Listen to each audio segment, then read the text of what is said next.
Недавно на запрещенном в России Ютубе появился очередной пропагандистский ролик, унизительный для черкесского народа. Так кто же такие адыги и как они появились в России?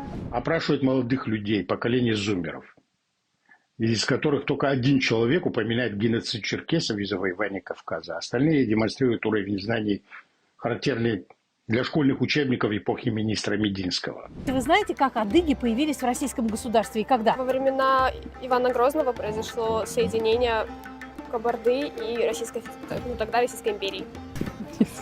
Нет? Знаете или нет? Был геноцид, Россия завоевала Черкесию. Побережье Черного моря, конкретные территории, и Турция, и Россия сражались за наш Кавказ.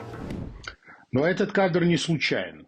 Это снова технология пропаганды. Как учил Геббельс, 1% правды и 99% лжи.